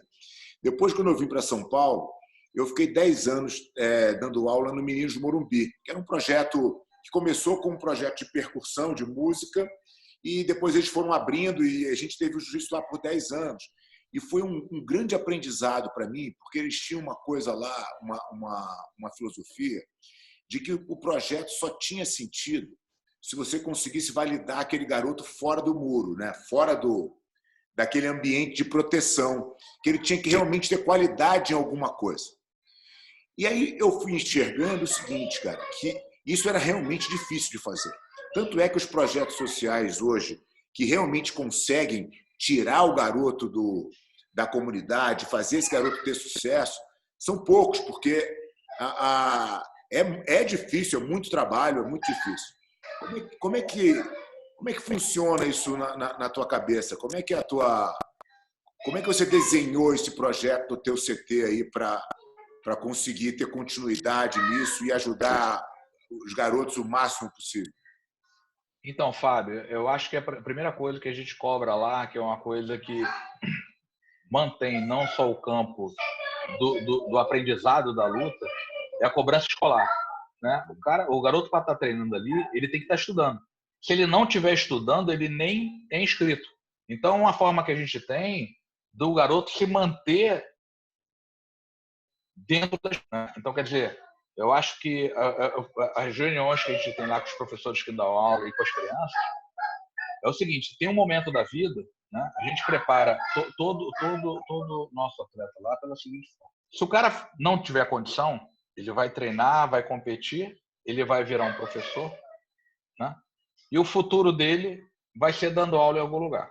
Só que, a partir do momento, tá, que ele não consiga se tornar um professor, ele tem que ter, né, se ele for professor, ele tem que ter uma escolaridade onde ele consiga se empregar e sobreviver do trabalho dele. E não tem outra forma que não seja estudando. Sim. Né? Não adianta que o cara vai falar, eu não estudei nada e você, meu irmão, um milionário. Não vai. Porque a vida dele vai cobrar e cada vez mais de ter algum diploma embaixo do braço. Então o cara vai ter que estudar de alguma forma para poder se manter. Ah, não, o cara foi embora para os Estados Unidos, dá aula lá. Beleza. Mas quantos a gente consegue mandar para os Estados Unidos? Não são tantos. A gente sabe disso. Eu tenho um aluno que mora na Austrália dando aula, eu tenho aluno que mora na Argentina dando aula, eu tenho aluno que mora nos Estados Unidos dando aula, que, meu irmão, vieram de comunidade. Mas se você pegar a quantidade de alunos que a gente conseguiu fazer isso perto do montante que passou na tua mão, porra, vai dar 1%. Né? Se der, então, né? Se der. Entendeu? Então, quer dizer, mas as pessoas têm que entender que a luta é uma forma que ela tem de aprender, né? E é um aprendizado que complementa o estudo que ele tem para tomar decisões. É uma ferramenta educacional, na real.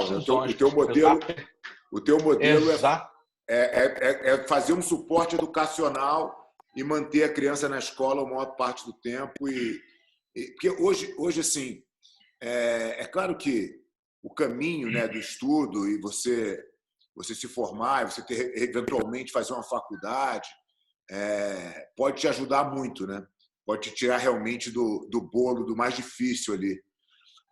O que a gente está tentando fazer agora, e essa semana eu tive uma notícia muito, muito legal, a gente tem um Instituto Aliança que o Alexandre montou no Rio há uns anos atrás, e eu assumi esse instituto ano passado.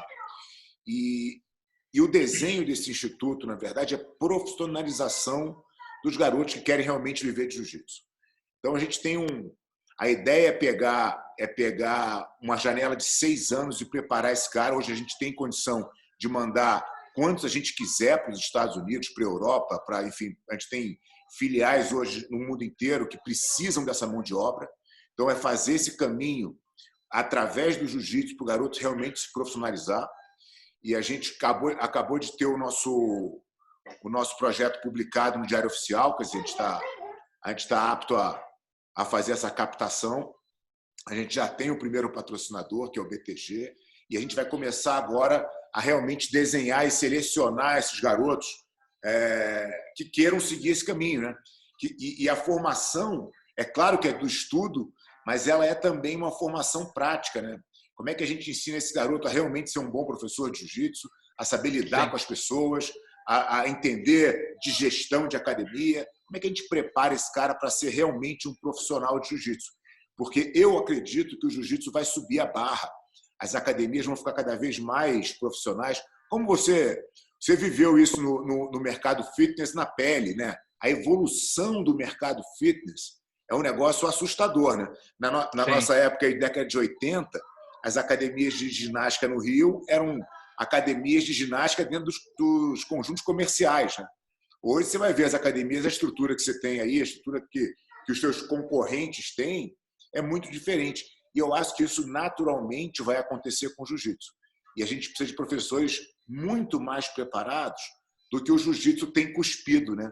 Não basta você ser simplesmente um um cara talentoso e campeão de jiu-jitsu.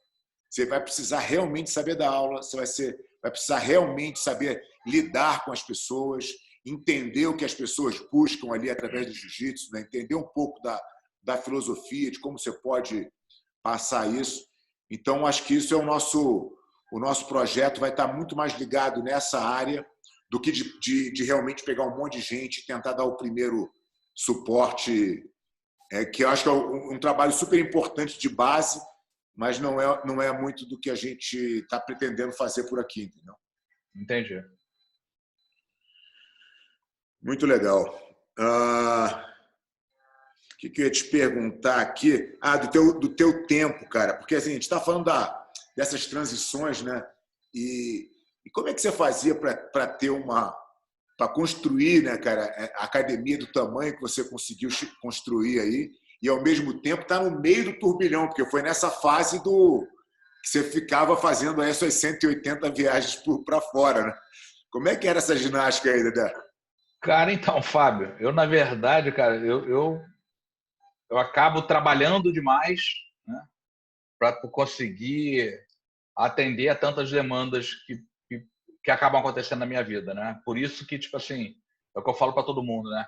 Eu acho que eu trabalhei tanto que hoje em dia, se eu não desacelerar, meu irmão, daqui a pouco eu tenho um piripaque e não adiantou nada eu ter trabalhado tanto, entendeu? Então, o meu objetivo agora é muito mais conseguir usufruir de tudo aquilo que eu fiz nesse momento, né? E é o que eu falo para todo mundo, né? Eu acho que a pessoa não adianta ela querer trabalhar depois de velha, né? Porque aí, meu irmão, ela perdeu aquele momento que ela podia ter trabalhado, ter construído e depois usufruir de tudo aquilo que ela fez, né? Então, eu não quero ficar trabalhando até 70, 80 anos para falar, tenho dinheiro e, meu irmão, e não viver nada da minha vida, entendeu? Então, chegou um momento que agora, nesse momento que tinha essa situação de tanta coisa para fazer, era um momento, cara, que eu dormia meia-noite e acordava às 6 para dar tempo de fazer as coisas de segunda a segunda, né? Uhum. Eu sempre fiz muita coisa ao mesmo tempo. Eu já tive academia, depósito de bebida, lanchonete, bar, restaurante, estacionamento. Eu tenho até hoje estacionamento, mas tipo assim, mas que me demanda pouco tempo. Então, todas essas coisas ao mesmo tempo. Então, eu sempre lidei com muita coisa ao mesmo tempo. Então, esse foi mais um momento que eu tive que fazer isso, né? E aí, por isso que eu predeterminei o tempo na confederação. Eu falei, eu não consigo ficar mais de um ano, porque depois disso aqui, cara, isso aqui vai aumentar e eu não vou ter como fazer bem feito. Eu prefiro não fazer, prefiro sair fora e sair fora, né? Então, quer dizer, essa época para mim foi muito estressante, porque a gente tinha que fazer toda a organização das competições. Eu tinha, meu irmão, o pessoal falando que estava certo, o pessoal que estava errado. Eu tinha meus problemas na academia com os sócios, que eu ainda é remanescente nessa época.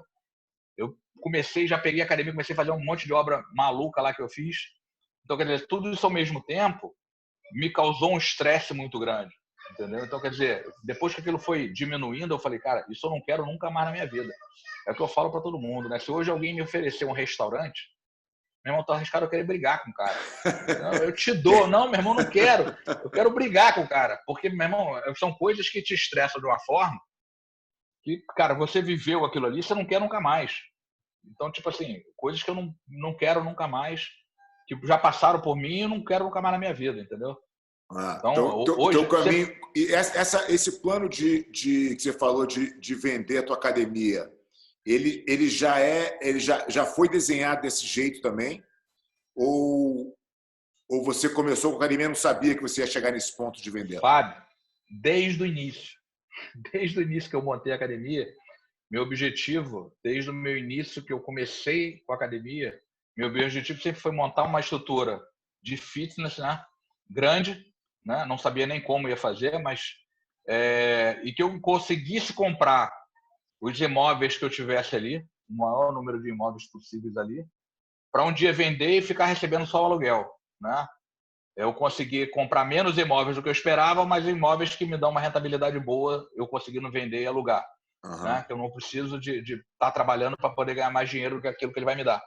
Entendi. Então, quer dizer, eu consegui, graças a Deus, dar alguns tiros certos que hoje me dão uma certa tranquilidade. Né? Lógico que O momento feito Covid, tudo aquilo que você investiu no imóvel se torna uma intranquilidade nesse momento, né? Porque se você tiver que vender para pagar a dívida, você tem um imóvel reduzido a, sei lá, 50%, 60% do que vale, né? E você não tem como parar de pagar porque você tem todas as contas daquele imóvel que ele te gera. Então, sem entrar dinheiro, é um momento bastante difícil, né? Sim. Só que aquilo que a gente estava falando, né? O jiu-jitsu me dá uma certa calma que... Vou falar para você que eu tô calmo desde o início, do primeiro dia que eu fechei minha academia? Não, meu irmão. Eu já berrei, já xinguei, já chorei, já fiz tudo isso. Mas depois tu vai acalmando e vai começando a ver as coisas aparecerem de uma forma onde, cara, você vê a solução, entendeu? Hoje eu vejo solução. Antes eu não via luz no fim do túnel quando explodiu o negócio. Agora eu vejo luz no fim do túnel, entendeu?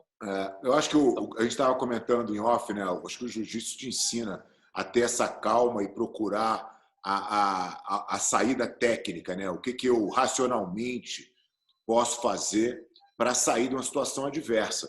E essa situação que a gente está vivendo agora não é uma exclusividade do jiu-jitsu, não é uma exclusividade nem do mundo de academia, é uma situação que pegou todo mundo. Então eu acho que a gente está saindo muito bem, para te ser bem sincero. Quando eu olho as nossas academias, a gente tem hoje um pouco mais de 300 filiais da Aliança no mundo. E, cara, todas as nossas academias estão sobrevivendo, que é o molde agora operacional, é esse, né, cara? Atravessa o deserto aí, sobrevive, porque essa é a única coisa que importa agora. Então, acho que a gente está saindo muito bem, o jiu-jitsu num todo está se saindo muito bem nessa crise, né? Não, com certeza. Eu acho que, tipo assim, a vivência que o jiu-jitsu te dá, né? Ainda mais que viveu na época que a gente viveu, cara, te dá não é uma tranquilidade, mas te dá uma tranquilidade para você pensar e não se desesperar, né? Então, muita gente falou, porra, não tem nem com dívida aí, meu irmão, se matando, dando tiro na cabeça. Eu falei, meu amigo, se te falarem que eu dei um tiro atrás, que alguém me matou e tá falando que eu me suicidei, porque, meu irmão, esse mal eu não vou... Isso aí não tem possibilidade, né? Não tem. Não tem. Pode crer. Então, quer dizer, eu acho que isso é uma coisa que, uma competição, né, que a gente estava falando, só a vivência no jiu-jitsu te traz. O cara pode te contar todas as histórias do mundo, mas se você não vivenciou aquilo e passou por aquilo, você não vai conseguir passar. O que te deu mais prazer, Dedé, como treinador aí, né? As vitórias no jiu-jitsu ou as conquistas do MMA, Ezeal, do Barão e companhia? Fábio, eu acho que, tipo assim, cada momento desse da minha vida me deu um prazer, né? Tipo assim, ganhar o título mundial de jiu-jitsu foi uma coisa que na época me deu um prazer muito grande, né? Desde que comecei a dar aula, o meu objetivo sempre foi fazer frente às academias Gracie, né? A Aliança, que na época já era uma grande academia, né? Na época o Jacaré lá. Então, meu objetivo sempre foi ter uma equipe competitiva que eu conseguisse bater de frente e um dia chegar lá. Então, o nosso primeiro título mundial, cara, foi um trabalho que eu fiz e que eu falei, caramba, eu consegui realizar o que eu queria, meu irmão, ainda bem. Ainda bem que eu consegui trabalhei da forma certa e consegui, tipo assim, a forma que eu apostei deu certo e graças a Deus deu certo. E aí veio o MMA, né? Cara, eu acho que quando o Aldo lutou a primeira vez pelo título do UFC, ele era o campeão do WC e o primeiro título dele foi com o Mark Rominick no Canadá, né? A gente entrou num ginásio com 55 mil pessoas. Uma coisa que até então eu não tinha visto. Eu tinha lutado no Tokyo Dome, mas era tão grande que eu não conseguia ver as pessoas, né? Era longe, eu tava né? muito longe, tipo assim, você tá naquela concentração da luta, você não consegue ver o entorno. Você como treinador, quando você entra, você vê tudo aquilo. No Japão você entrava tudo escuro. No UFC você entrava com tudo claro. Então você conseguia ver aquela quantidade de gente. Eu falei, cara, meu irmão, que coisa de louco. Então quando ele saiu dali com uma vitória, eu falei, cara, meu irmão, que coisa, tipo assim, que conquista, memorável. né? Entendeu? Então, tipo assim, quando eu fui eleito o melhor treinador do mundo pelas revistas especializadas, foi um outro momento que eu falei, pô, meu irmão, todo o trabalho que eu fiz valeu a pena, cara. Eu consegui chegar onde eu queria chegar, entendeu? Então, quer dizer, Eu acho que cada momento da sua vida, depois que você se programa para conquistar e você chega lá, cara, é um momento único naquela situação, né? Depois, pessoas como a gente, Fábio, elas criam metas e depois que chegam na meta, elas criam outras metas, né? Claro, Elas não param naquela meta e ficam contando história pro resto da vida só de sim, uma conquista, né? Então, que tipo assim, minha vida inteira foi assim, meu irmão conquistava aquilo ali, eu já programava para outra coisa e assim ia, sim. né? E programando para as próximas realizações. E assim que eu vejo minha vida, entendeu? Eu acho que Vitórias dos ciclos. o olhar para trás ele tem que ser só um motivo de inspiração, né? Porque, assim, para ver a tua trajetória, para ver o Sim, quão correto você foi, a linha que você seguiu, que você traçou, e ver que tudo é possível, né? Mas ficar se vangloriando das conquistas que já passaram te atrapalha nos planos futuros, né? Como você falou, a meta está sempre na frente. Isso aqui já foi, sim, né? Vamos seguir, né? sim, com Até certeza. que, pelo que você está dando a entender aí, vai chegando esse momento de tranquilidade, de curtir a família e de aí sim aproveitar o que já foi feito, né? De certa maneira, poder curtir aí o resto do tempo que tem, vivendo do que você já fez. Mas eu queria te perguntar mais uma coisa com relação a futuro, cara. Como é que você vê o jiu-jitsu e o MMA no geral? Porque acho que você está envolvido nas duas coisas na mesma proporção. O que você acha que vai ser o futuro dessas duas modalidades aí? O que você espera do jiu-jitsu e do MMA? Fábio, eu acho que o jiu-jitsu é um céu sem limite, né? Eu sempre achei que o jiu-jitsu ia crescer, independente de eu ter migrado meu foco para o MMA, eu nunca tive dúvidas que o jiu-jitsu ia crescer, né? Mesmo porque a gente que está há muito tempo, a gente vê as coisas vindo num crescimento bastante A gente sabe grande. como é que era na década de 80. Exatamente, entendeu? Então, quer dizer, então, para mim, o jiu-jitsu é um céu sem limite. Vai continuar crescendo e vai explodir cada vez mais, né? Já o MMA, eu vejo um momento de estabilização e talvez de queda. Por quê? O problema todo do MMA, né, eu não vivo só de levar atletas para a competição, eu vivo de fazer as competições, né? É muito difícil você conseguir patrocinadores para poder bancar um custo desse. Se você só tem um jeito de ganhar dinheiro com o MMA, você tendo a televisão te pagando para você botar o evento na televisão. Se não for desse jeito, você não consegue ganhar dinheiro, né? Então, quer dizer, às vezes você vê eventos gigantescos no Brasil e aí o cara faz uma coisa de outro mundo, aí os caras perguntam, e aí, o que você acha do evento? A primeira coisa que eu falo é, tomara que dure para sempre, mas já sabendo que não vai Que acontecer. não vai acontecer, né? Cara, Aquele cara que bota o dinheiro para ser o dono do show e muitas vezes tem dinheiro, mas assim, como o bolso chega uma hora que bate no fundo de todo mundo, né? Ou porque o cara entende que aquilo nunca vai dar dinheiro, ou porque o dinheiro dele acaba, né? exatamente. Então, quer dizer, aqui, as competições que eu faço, eu só consigo fazer por conta daquilo que eu te falei. Eu tenho, na verdade, uma conta única, o que eu ganho com os atletas e o que eu banco do negócio, né? Uhum. Isso é um trabalho em conjunto. Eu tenho um braço deficitário, que é o evento, mas necessário, né? Então, quer dizer, é por isso que eu continuo fazendo. Muita gente diz, pô, se tu tomar um prejuízo, para que você faz? Eu falei, eu faço porque eu preciso do evento, senão não tem nem onde botar os caras. Sim. Aí você Entendeu? Então, gera o quer dizer, recorde do cara e bota esse cara colocado no evento maior, que vai gerar a renda depois. exatamente. Então, quer dizer, muita gente tem a expectativa de um dia o Japão voltar, a Ásia voltar a fazer grandes eventos como fazia antigamente. Eu não vejo isso acontecer, porque eles dependem da televisão e numa transmissão ao vivo, o horário deles é muito ruim para quem está no resto do mundo. Então, quer dizer, eles não vão ter venda de pay-per-view, né? Que o Ultimate tem uma grande vantagem com relação a isso. O Ultimate ele consegue hoje em dia tomar os espaços em que não deixa você crescer. É a mesma coisa, tipo assim, o cara quando tá soltando pipa lá de cima, e aí você quer botar a pipa aqui embaixo, antes de tu levantar a pipa, o cara vai lá e te corta. Ele não te deixa levantar a tua pipa para começar a ter uma briga.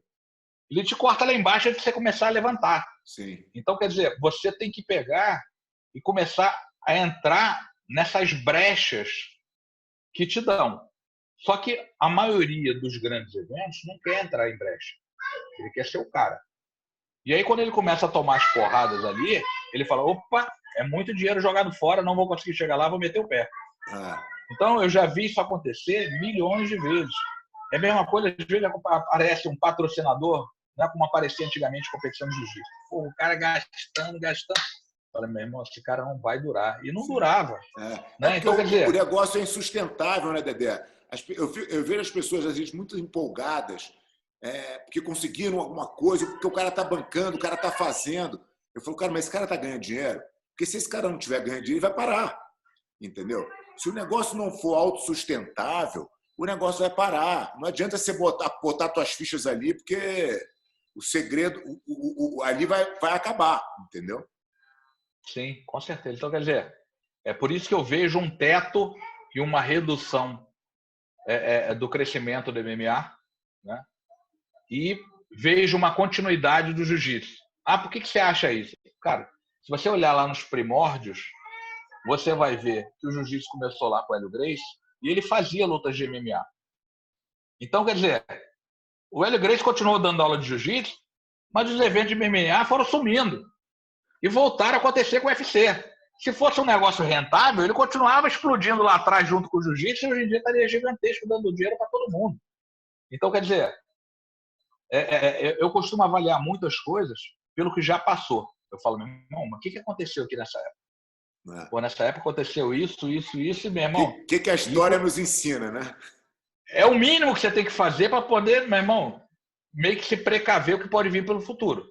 Né? Então, a opinião é, o jiu-jitsu continua crescendo num céu sem limite, né? E o MMA, ele meio que vai ter um teto e ele vai começar, que para mim já bateu o teto, tá, Fábio? Ele vai começar a ter uma decrescente, até uma estabilização mais baixa. E aquilo que eu te falei, quem está muito tempo no mercado vai continuar, né? Mas que pretendem entrar no mercado, talvez não entrem no melhor momento futuramente. Eu acho que o MMA ele vai meio que virar um boxe, né? Vão ter algumas organizações, né? Meia dúzia, 4, 6 caras ali, 10 caras, vamos botar assim, ganhando muito dinheiro, mas os outros bilhões que estão ali vão ficar ali, entendeu? E não vão chegar lá. Não vão chegar lá, essa é a verdade. Essa é a minha opinião, entendeu? Você tocou num ponto de história que é legal a gente falar. Eu bati um papo com o Pedrinho Valente alguns back-to-back atrás, e ele resgata, na verdade, o mesmo modelo da academia do Hélio Gracie do Rio de Janeiro na década de 50, coisa e tal, com aulas particulares, só defesa pessoal e tal. E ele, obviamente, de uma versão muito mais moderna, né? E eu acho que o jiu-jitsu está chegando, está voltando nesse ponto. A própria aliança, o próprio método nosso, já tem muito de defesa pessoal separada, né? do módulo iniciante. Acho que o jiu-jitsu está evoluindo para tentar, de novo, atingir a todos. E esse movimento faz com que o jiu-jitsu realmente ganhe uma proporção muito diferente, né? Porque uma coisa é você trabalhar, como a gente estava falando anteriormente, só para o cara competidor, e outra coisa é falar, não, cara, peraí, jiu-jitsu é para todo mundo de fato, é para tua família inteira, para você, para tua mulher, para teus filhos, né? E aí o céu, de fato, vira o limite, né? Sim, com certeza, com certeza. Tanto você quanto eu, tipo assim, o Jacaré foi um aluno do Hollis, né? Com certeza ele aprendeu defesa pessoal e passava isso, assim como o Rodrigo, que eu comecei, tinha a mesma coisa. Então, quer dizer, eu desde a faixa branca, eu aprendi a defesa pessoal, era obrigado a fazer defesa pessoal, tinha que fazer defesa pessoal. Então, quer dizer, ela meio que foi esquecida por conta das competições, do cara ser o competidor e era aquilo que estava chegando ali, o cara queria aparecer como treinador, então treinava o cara para poder ganhar a competição e numa pessoa que soubesse o todo do jiu-jitsu, né? Tinha professor que só treinava o cara puxar para a guarda. Não ensinava uma queda, não ensinava a passar, não depois ensinava meia nada. Guarda. Depois meia guarda. Nem a guarda inteira, era meia. Então, quer dizer, eu acho que a gente conseguiu ter professores no início ali que deram uma vivência muito grande da gente entender que aquilo funciona, né? E funciona muito bem. Eu mesmo já dependi de defesa pessoal, né? Não vou contar o caso aqui porque a pessoa envolvida já me pediu para não falar, é uma pessoa bastante conhecida, entendeu? Então, quer dizer, eu, tipo assim, uma vez numa boate eu tomei a arma de um policial que ia dar o tiro no cara. Na verdade, a confusão não era nem comigo e eu acabei tendo que me envolver porque eu conheci o cara, entendeu? Então, eu sei que realmente eu vivenciei isso e sei realmente que funciona, entendeu? Não, e é super importante, cara, porque é a entrada, né, do aluno no jiu-jitsu. É a única referência que ele consegue realmente entender é quando você relaciona com uma situação de rua, uma situação que o cara não precisa saber jiu-jitsu para entender. E aí aquilo vai se desenrolando e a continuidade é o jiu-jitsu que a gente pratica e Sim, eventualmente está em competições e tudo. Dedé, estamos chegando no final aqui desse papo sensacional e a gente faz a última pergunta do back-to-back, sempre é uma dica literária aí. Quais foram os livros que te marcaram ou, eventualmente, o que você está lendo no momento? Qual é a tua dica para a turma aí? Fábio, agora eu vou te deixar chateado. Na verdade, eu nunca fui de ler muito, né? Na verdade, as coisas que eu mais li sempre foram voltadas para empresas de negócios. Então, eu tinha assinaturas de revistas de empresas de negócios e aquela Isto é Dinheiro, aquelas coisas todas que, tipo assim, meus últimos 25 anos foi muito voltado para essa parte de empresariado, né? Então, eu acabava tendo que aprender coisas que eu nunca tinha aprendido em outros lugares, então eu me foquei bastante nisso. Então, meu enfoque sempre foi nessa parte empresarial e eu acabava não lendo muitos livros assim. Essa é a minha verdade. Você é o segundo já do back-to-back que escapa dessa. O nosso querido Joinha também falou, livro? Ih, livro não dá. Livro, quando eu pego, eu durmo. Não, muito legal. Dedé, pô, te agradecer muito aqui, cara, pela tua participação aí, pô, 2 horas de uma conversa muito boa. Bom matar a saudade aí. A gente tem tempo que a gente não senta para conversar. E Nada, Fábio. Sempre bom ver o teu sucesso aí, essa caminhada sólida, né, cara, que você construiu, não só no jiu-jitsu, mas no mundo da luta como um todo. E a influência que você é para tantos garotos aí, para tanta gente que segue os teus passos aí, teus conselhos. Muito obrigado aí por participar do nosso back-to-back. Fábio, o que eu vou falar é, tipo assim, para você, tudo aquilo que você falou para mim, né? Eu quero deixar registrado aqui que você é uma pessoa que, cara, mesmo não tendo treinado no mesmo lugar, é uma pessoa muito querida, você sabe disso, né? É uma pessoa que eu tenho uma profunda admiração pelo seu trabalho e pela pessoa que você é. Acho que a gente se parece um pouco em algumas coisas. Então, é sempre muito bom estar com você, né? Mesmo a gente estando afastado assim. E te agradecer aí por tudo. Valeu? Valeu, Dedé. Forte abraço, cara. Muito obrigado pelo teu tempo aí. Foi irado. Valeu. Valeu.